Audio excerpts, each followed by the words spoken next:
Guys, this is not a fucking drill. Excuse me. Ew, my phone is so dirty. I'm so sorry. Can y'all see that? Can y'all focus? Ugh, the most important event in my life is happening right now. Yeah, that does say Jean Havoc followed me. Yeah. You can say things are getting pretty serious, alright? I need to fucking kill myself. Are you joking? You need to fix me, Bo. Yes, us, girly pops. It's Finny. I'm back with another reaction video. Okay.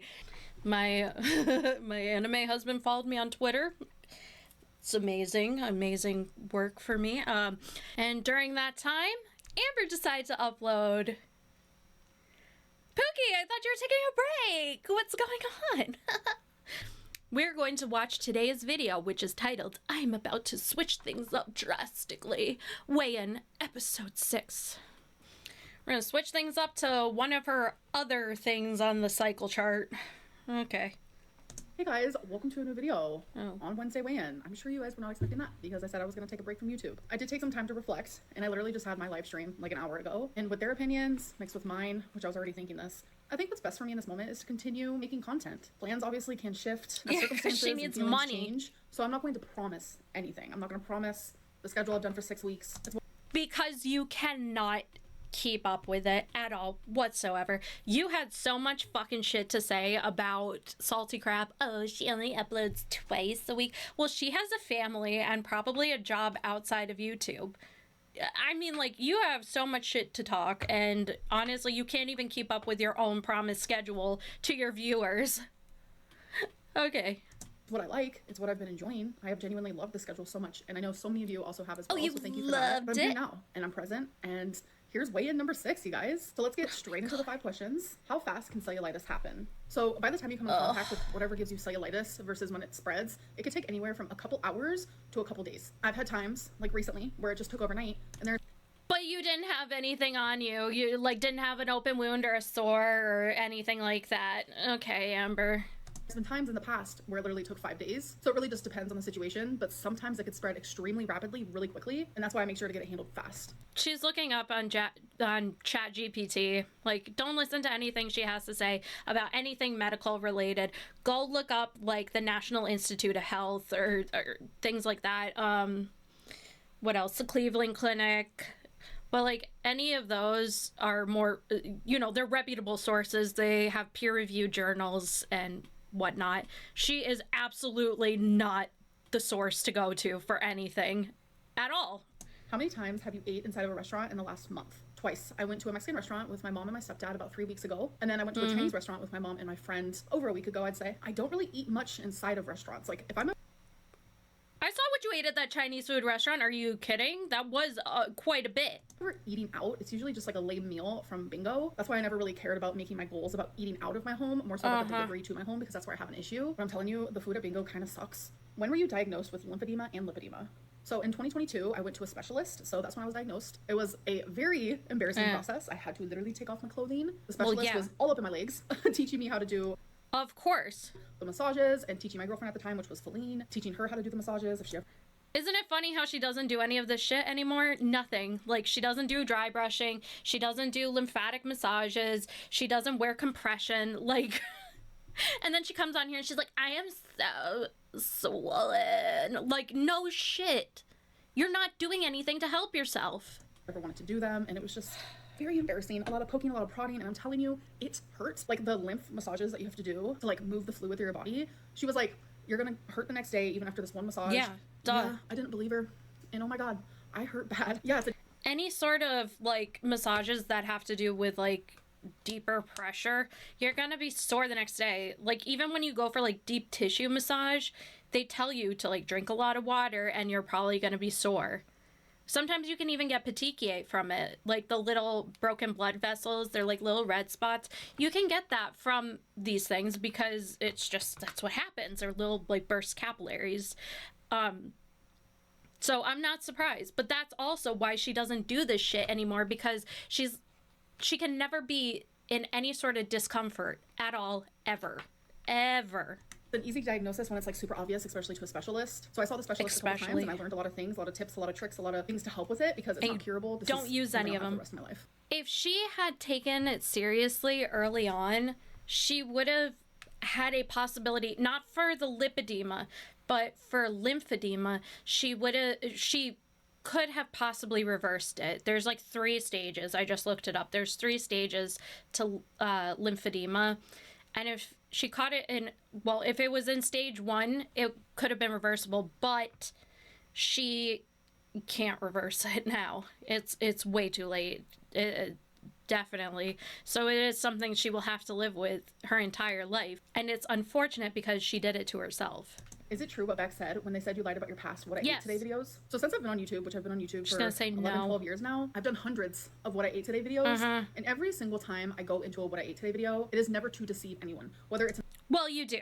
So, like, there is no getting around that. You do fake these things, and you do not show every bit that you eat. You are not transparent in the least. An off-track video, whether it's an on-track video, whether it's a look at what I ate from takeout, whether it's look at the fruits and vegetables I ate, whether it's look at the candy, it doesn't even matter. My intent in that video is to film what I'm eating that day. Back in 2019, when my binge eating was really, really bad, I would binge eat constantly. So this was 6 years ago, but I remember there being 2 times after I did a What I Ate Today video where the video was already edited, scheduled, because I like to do that the day of, where I did end up binging. And since the video was already finished and scheduled and edited, it made it easier for me not to open up about that. A lot of the times, the binges are not planned. So afterwards, when it happens, you feel a lot of remorse, guilt, shame, and you hide these episodes and feelings from the people in your life. I would do... Yeah, we all knew she was lying, and this is just an excuse for her. Oh, well, it was already edited and blah, blah, blah. Okay, put it in your description. Put it in a comment and pin it. Do a voiceover like you're doing right now. It doesn't take that long to, you know, take down the video, especially since hers are so short. I know how long it takes for these videos to process, and the longer ones too. And if she's editing outside of YouTube, it's an even shorter period of time. So she could have taken it down, gone in, done like a little thing like this, put in a little card with an image, and done a voiceover. But she was too lazy to. Go figure. Do it all the time because it's hard to even process yourself. So doing it publicly was even worse. When I'm filming What I Ate Today videos, I'm honest in those, and I'm not trying to deceive anyone. No, I'm truly you're trying not. to show you what I ate that day. If something like that was to happen now, I would be more on top of like letting you guys know. But something like that hasn't happened in years and years and years, 6 years, like I said, so I don't see it happening anytime soon. I don't believe you because you are such a chronic liar. Do you like being on GLP-1s? No one likes being on GLP-1s. I'm straight up like, they suck. I hated being on Wegovy, but it helped me so much. They do help. They're very helpful, but no one wants to be on them. Nobody likes them. Do you like being on GLP-1s? Yes, genuinely I do. Being on Ozempic bullshit. And then Bullshit, because you, like...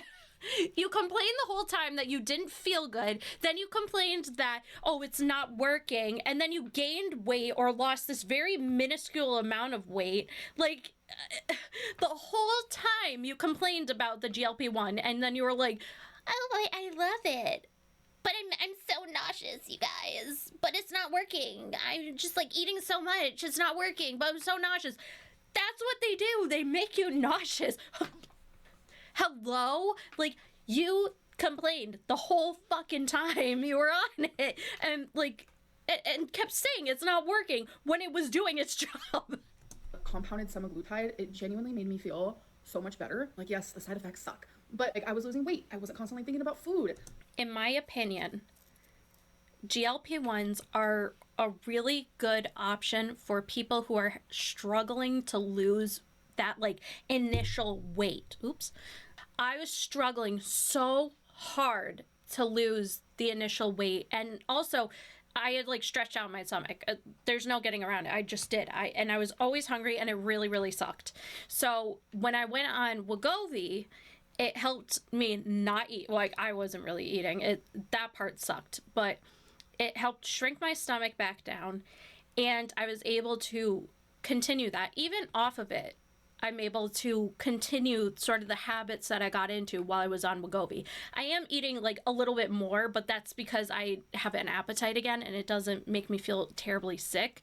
But I don't think it's a good choice for people like Amber because she, first of all, she forced herself to eat so much on it.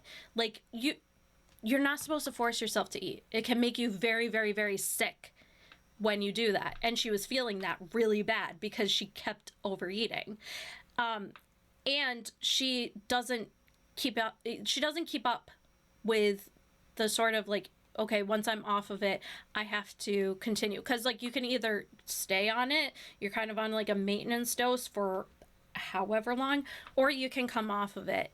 And she is just, I don't think she is the appropriate candidate for this. I think weight loss surgery is about the only thing that she could possibly be successful with, because they go in and literally take out a portion of your stomach. So... because I don't think she could do, like, stapling or a sleeve, because I think she would, or, like, the balloon, I think she would just overeat and really fuck up something in there.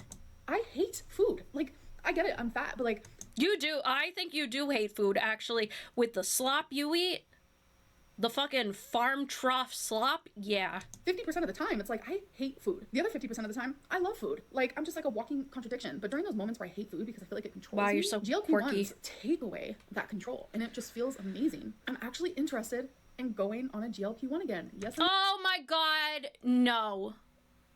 Don't take it away from someone who actually needs it, because you don't need it. You've been on a GLP-1 like 3 different times, and each time it's failed. Yeah, I'm gonna be looking into it, and I will definitely keep you guys updated in my weigh-in videos. I am a bit nervous about the gallbladder stuff because taking GLP-1s can increase gallbladder pancreas issues. And that is true. I'll give her that. That is true, because rapid weight loss can cause, if you have like pre-existing gallbladder issues like gallstones, if you're kind of predisposed to getting those, it can cause them. It can cause an issue with it. That's with any rapid weight loss whatsoever. It's not just GLP-1s. But GLP-1s can increase the risk of pancreatitis. And also you have to check your thyroid levels, because sometimes they can get a little wonky with that. First time I ever took Ozempic, that's the reason why I stopped it. So it's always this weird thing in the back of my head. But this time... You were not losing enough weight rapidly for this to be an issue. 10 pounds in a month is not rapid weight loss. At your size, that is like a snail pace. You are like army crawling, losing weight. Rapid weight loss is like 60 pounds in a month, 70 pounds in a month. I mean, that's like, for someone her size, not like someone who's 230 pounds. For someone her size to lose like 60 pounds in a month is not super unheard of, especially if you are making a major change in your diet, like it would be with a GLP-1, but... whatever. And I want to get my labs done, and I want them to check my gallbladder first. If they don't feel like that has to happen, then okay, good. Which... bitch, just get it removed. I mean, like, honestly, you can live without your gallbladder. And you complain about it all the time, and you talk about how there's sludge in there, and that you have gallstones, and blah, blah, blah, blah, blah. And now, listen, it causes some, like, digestion issues when you don't have a gallbladder, but for fuck's sake, all she does is complain about it. Which risk is more severe? Which risk is more dire? Your fucking weight! Are you stupid? Oh my God, what do you mean which risk is more dire? You possibly having an issue with your gallbladder and then having to get it removed, maybe at a later date, or you literally crushing yourself to death under your weight. Oh my God, I can't believe she just said that. Yes, I can. She is fucking stupid. Me staying this size and dying young? Or me having a gallbladder? Stop crying. I don't want to see the crying, because you put yourself here, okay? And you did nothing to change it, and you kept going, and you kept dangling it in front of people. You're putting out feeder content right now on your TikTok. You're putting out feeder content, and you want me to feel bad for you when you come on here and cry about how you're gonna die young because you're so heavy? Do something. I don't know. I just have no more sympathy for her. None. I did a little bit during certain periods for her, but I don't. Not anymore, especially after that TikTok bullshit where she got the veggie plate and was literally doing stuff to entertain an audience who has a fetish to watch her grow in size, eat food, and then die at 1,000 pounds. Just like her ex did with her ex. Bladder attack. GLP-1s are amazing for people like me. People who genuinely cannot seem to get it under control. No, it's not amazing for people like you because you've been on it 3 times.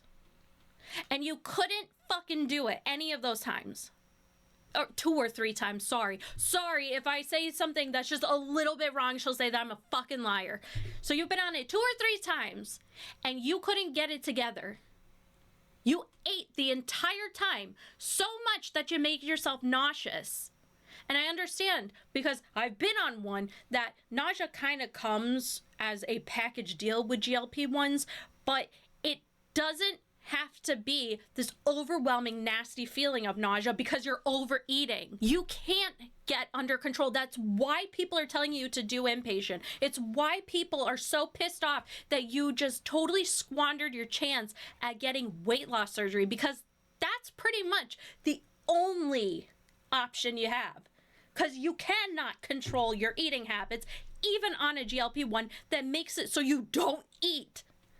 Who will have a shorter life if they don't get it under control. Most medicines are like that. There is so many risks and risks and risks, but there's risks to everything. Amber, there are so many risks to when you were chugging NyQuil and DayQuil every time you had a little ache, pain, and sniffle. There are medicines in that have different side effects, especially with blood pressure. And yours was already hypertensive. And you would just take those all willy-nilly. You did not care. You had one little sniffle, it was DayQuil. You felt bad, DayQuil. You were throwing up, DayQuil. And that has Tylenol in it. Taking a ton of Tylenol can fuck up your liver and kidneys. But she has no issue with that. No, and she has no issue always being on antibiotics for her fucking cellulitis. And she shoved the GLP-1 into her thigh or her stomach when she was getting it from a med spa. Things that are not FDA approved, she was shooting herself up with.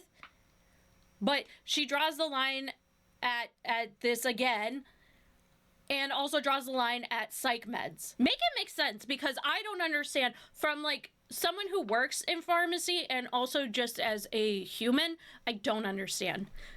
They're made because they outweigh the risks. How they're going to help an individual outweighs the side effects that could happen. Let's get into Yeah, no shit. Like I could feel more suicidal on my meds, but I don't, because they are treating the issue that I have with my chemical imbalance in my brain. The pros outweigh the risks, just like with any other med. So fucking stupid. The goals that I had last week. First one was drink 3 waters a day, and I succeeded in that. Drinking water. Wow, so fucking proud of you. And my second goal was to beat the feeling of defeat and do not give up, and I did that. So you did? What do you call this? While I was filming this, I forgot to say what my goal is for this coming week. That is literally just focusing more on if I want to go on another GLP-1 to do more research and figure that all out. So let's talk about how much. But you were fine not doing any research on it beforehand, and now you want to when it's like kind of a dire situation. Okay. The week went. So my cellulitis is actually improved, so I'm not as swollen, so that's a plus already. I was eating kind of like shit, but I was staying below my calories, and because of that, I did. Oh no, excuse me. You were staying below the Noom calories, not the ChatGPT ones. Lose weight. It doesn't matter what I eat, as long as I stay in that like calorie deficiency. Like I could literally eat 2,000 calories in what I've said. Ice cream and still lose weight. But it doesn't matter what I was eating. Shit. I was just under my calories, so it showed up on a scale for sure. But I will say that every single day I wanted to give up, and I'm exhausted. I'm so freaking exhausted fighting with myself. So I want to switch things up. And if that is me taking another weight loss injection, then that's me taking another weight loss injection. I'm gonna try to figure that out privately. And fucking idiot. So as for the weigh-in, last week I was 521.6, and this week I was 514.2. So yes, I'm down. I'll give it to her. Great. Glad you're down weight. 7.4 pounds. And normally I would feel proud. Wonderful. Anyone would feel proud. But also, isn't it fucking funny that when you said that ChatGPT, oh, everyone was wrong, you have to be 2,300 to lose weight, blah, blah, blah, but you're eating below 3,400 and you're still losing weight? So, like, it's almost like you and ChatGPT are wrong. And Amberlynn Reed would be on here saying, wow, I'm so proud of myself, but I'm not. I know my pattern. You shouldn't be. I know how I am. I will lose the 7 pounds and then I will gain them right back. I need to break the pattern. I need to break the cycle. Sure will. I can't keep being... But, like, the thing is, her saying this is so stupid. because she knows it's gonna happen. She doesn't really care. It's like, okay. Proud of myself for loving myself for a minute and then proceed to hate myself for days. I can't treat my body good for a minute and then treat it like trash for days. I need to break the cycle. And I've reached a point where I'm like genuinely scared. I'm genuinely scared I'm not going to. Like, I should be proud. Save your fake I should tears. be so proud that I lost those 7 pounds. But I'm not, because this has been my life. Okay, yeah, of course I can lose 7 pounds. I can lose 14 in 1 week. I've done it multiple times, but I gain it back. That's what I do. And whose fault is that? And then gain it back. I lose the weight and then gain back more. I lose the weight and then gain back more times too. And it's just, I'm exhausted, I'm defeated, and I'm ready to choose my risk. Because either way, there's going to be a risk. But anyways, I hope that you guys did enjoy this weigh-in. I'll see you guys in the next one. Bye. Great. Love that you lost 7 pounds. Whatever. You're a fucking idiot. I have nothing good to say about her ever. I mean, you know, great. Here you go, Amber. Here's the attention you ordered. We're just gonna be right back when she decides, I don't really want to be on a GLP-1 anymore. I mean, like, it's not doing it for me. Whatever. Do what you want, Amber. It's your body, and if you want to keep going up and down, I don't care. Have fun. Have fun. See ya. That's all I have to say about that. If you are new here, please consider subscribing to the channel. I'm trying to hit 500 subscribers by the end of the year, and having you here with me would be wonderful. Leave a comment down below. Tell me what you think. What do we think of Amber's weight loss this week? Ooh, 7 pounds. Yippee skippy. What do we think about Amber going on another GLP-1? You think she's gonna be successful this time? If you do, then you are much more optimistic than I. Leave a like if you are so inclined, or a dislike. I don't care either way. You're entitled to your opinion, even if it is wrong. I will see you all in the next one. Bye!